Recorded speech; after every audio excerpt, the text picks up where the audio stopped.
വൃശ്ചിക മാസത്തിൽ നല്ല തണുപ്പുള്ള സമയത്താണ് സാധാരണയായി അരീക്കൂണ് നമ്മളിവിടെയൊക്കെ ഉണ്ടാകാറുള്ളത്.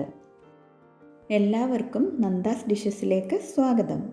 ഒരു പഴയകാല രുചിയിൽ ഇന്നൊരു അരീക്കൂണ് തോരൻ തയ്യാറാക്കാം. മുറ്റത്തും പറമ്പിലുമൊക്കെ ആയിട്ട് കുറച്ച് അരീക്കൂൺ ഉണ്ടായിട്ടുണ്ട്. നമുക്കിതൊക്കെ ഒന്ന് പറിച്ചെടുക്കാം. എല്ലാ കൂണും പാകം ചെയ്ത് കഴിക്കാൻ കൊള്ളില്ല. നമ്മുടെ ഇവിടെയൊക്കെ കാണാറുള്ളത് ഈ തരത്തിലുള്ള അരീക്കൂണാണ്. വളരെ പോഷക സമൃദ്ധമാണ് അരീക്കൂണ്. ഒട്ടും കളയാതെ തന്നെ നമുക്ക് ഇതെല്ലാം പിഴുതെടുക്കാം.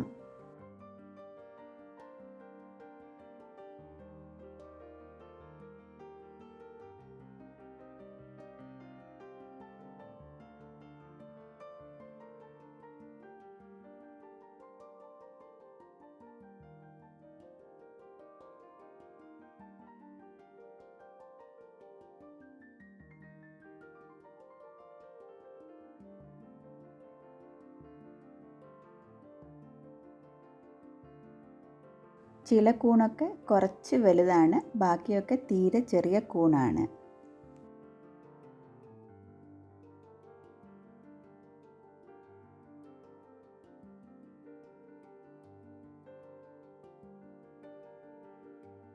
ഇന്ന് വളരെ കുറച്ച് കൂണ് മാത്രമേ നമുക്ക് കിട്ടിയിട്ടുള്ളൂ. ഇതൊക്കെ ഒന്ന് വൃത്തിയാക്കിയതിന് ശേഷം കഴുകിയെടുക്കാം.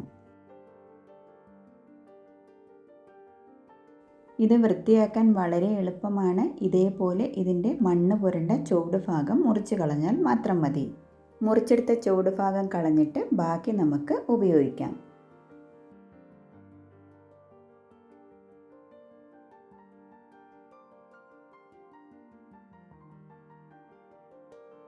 ഇതേപോലെ കൈവച്ച് മുറിക്കുന്നതിന് പകരം കത്തി വെച്ചോ കത്രിക വെച്ചോ നമുക്ക് മുറിക്കാവുന്നതാണ്.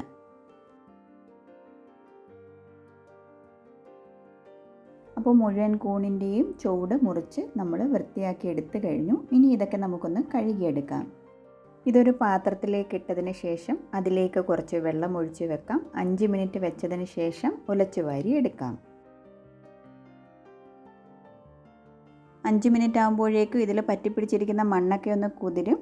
അപ്പോൾ മണ്ണൊക്കെ ഒന്ന് പോകാൻ വേണ്ടിയിട്ട് ഒരു 3-4 പ്രാവശ്യം നമുക്ക് വെള്ളത്തിൽ ഉലച്ചു വാരി എടുക്കാം.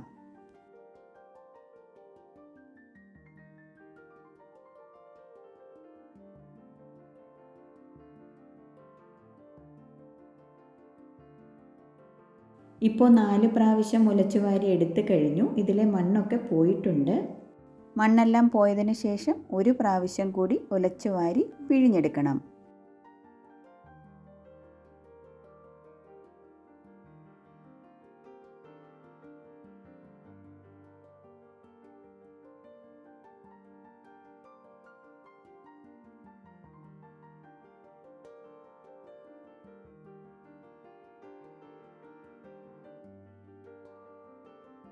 കൂണ് മുഴുവൻ വൃത്തിയാക്കി കഴിഞ്ഞു. അപ്പോൾ ഇനി നമുക്ക് ഇതിലേക്ക് ചേർക്കാനുള്ള തേങ്ങയൊന്ന് ചതച്ചെടുക്കാം.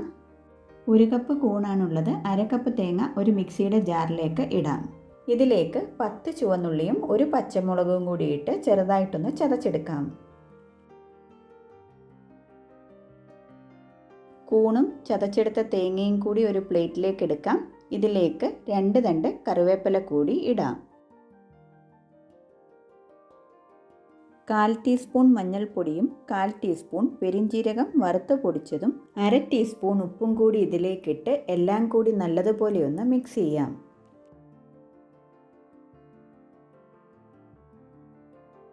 നല്ലതുപോലെ ഇളക്കി യോജിപ്പിച്ച് കഴിഞ്ഞു. ഇനി കഴുകി വൃത്തിയാക്കി വെച്ചിരിക്കുന്ന ഒരു വാഴയിലയുടെ കീറിലേക്ക് ഇത് നമുക്ക് ഇടാം.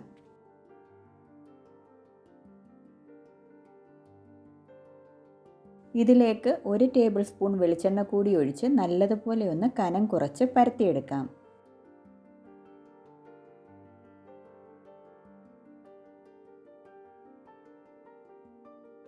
ഇതിനി നമുക്ക് ഒരു ദോശക്കല്ലിൽ വെച്ച് പൊള്ളിച്ചെടുക്കാം. ചൂടായ കല്ലിലേക്ക് 3 തട്ട് വാഴയില വെക്കാം. അതിൻ്റെ മുകളിലേക്ക് വേണം കൂണ് വെക്കാൻ. ഇല 3 തട്ടെങ്കിലും ഇതിൻ്റെ അടിയിൽ വെച്ചില്ലെങ്കിൽ വേകുന്നതിന് മുമ്പേ ഇത് കരിഞ്ഞു പോകും. ഇനി ഇലയൊന്ന് പൊക്കിയതിന് ശേഷം കല്ലിൻ്റെ മുകളിലായിട്ട് 2 ടേബിൾ സ്പൂൺ വെള്ളം കൂടി ഒഴിക്കാം. പെട്ടെന്ന് ഇല കരിഞ്ഞു പോകാതിരിക്കാനും ഇത് ഇച്ചിരി സമയമെടുത്ത് വേകാനും കൂടിയാണ് വെള്ളം ഒഴിക്കുന്നത്. ഇനി ഈ കൂണ് ഒരു ഇല വെച്ച് അടച്ചതിന് ശേഷം അതിൻ്റെ മുകളിൽ ഒരു പാത്രം വെച്ച് കുറച്ച് വെള്ളം കൂടി ഒഴിക്കാം. ചൂട് ഇതിൽ നിന്ന് നന്നായിട്ട് വേകാൻ വേണ്ടിയിട്ടാണ്. ഇപ്പോൾ അരമണിക്കൂറോളമായി ഇതിൻ്റെ 1/4 ഭാഗവും വെന്ത് കഴിഞ്ഞു. ഇതിനി നമുക്കൊന്ന് തിരിച്ചിടാം. ഇതിൻ്റെ മുകളിലേക്ക് ഒരില കൂടി വെച്ചിട്ട് വേണം ഇത് മറിച്ചിടാൻ.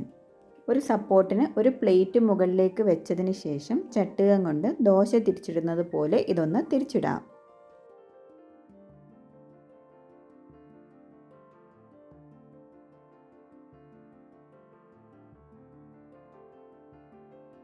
ഇതിൻ്റെ മുകളിലെ 1-2 കരിഞ്ഞ ഇല മാറ്റിയതിന് ശേഷം കല്ലിൽ കുറച്ച് വെള്ളമൊഴിച്ച് നേരത്തെ ചെയ്തതുപോലെ ഒരു 10 മിനിറ്റ് കൂടി വേവിച്ചെടുക്കാം.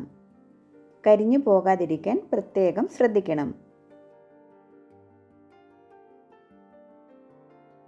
10 മിനിറ്റ് ആയി കഴിഞ്ഞു. ഇത് പരുവത്തിന് വെന്തോന്ന് നമുക്കൊന്ന് നോക്കാം. മുകളിലത്തെ ഇലയൊക്കെ മാറ്റാം. നല്ല പരുവത്തിന് വെന്ത് കഴിഞ്ഞു. എല്ലാം നല്ല പാകത്തിനാണ്. ഇങ്ങനെ തയ്യാറാക്കുന്ന കൂണിന് ഭയങ്കര ടേസ്റ്റാണ്. എപ്പോഴെങ്കിലും കൂണ് കിട്ടുകയാണെങ്കിൽ അരിക്കൂണായാലും മഴത്തണ്ടായാലും ഏത് തരം കൂണായാലും ഇതേപോലെ തയ്യാറാക്കുകയാണെങ്കിൽ നല്ല ടേസ്റ്റ് ആയിരിക്കും. നമ്മൾ പാത്രത്തിലിട്ട് കടുക് വറുത്ത് ഒക്കെ ഉണ്ടാക്കുന്നതിനെക്കാട്ടിലൊക്കെ ഭയങ്കര രുചിയാണ് ഇങ്ങനെ തയ്യാറാക്കി എടുക്കുന്നതിന്. വീഡിയോ എല്ലാവർക്കും ഇഷ്ടമായെങ്കിൽ ഫ്രണ്ട്സിനും ഫാമിലിക്കും ഷെയർ ചെയ്യണം. അതേപോലെ പുതിയ വീഡിയോസിൻ്റെ നോട്ടിഫിക്കേഷൻ അപ്പോൾ തന്നെ കിട്ടാൻ വേണ്ടിയിട്ട് സബ്സ്ക്രൈബ് ചെയ്തതിന് ശേഷം ബെൽ ഐക്കൺ കൂടി ഒന്ന് പ്രസ് ചെയ്യണം. അതിനുശേഷം ഓൾ എന്ന ഓപ്ഷൻ കൂടി ഒന്ന് ക്ലിക്ക് ചെയ്യുക.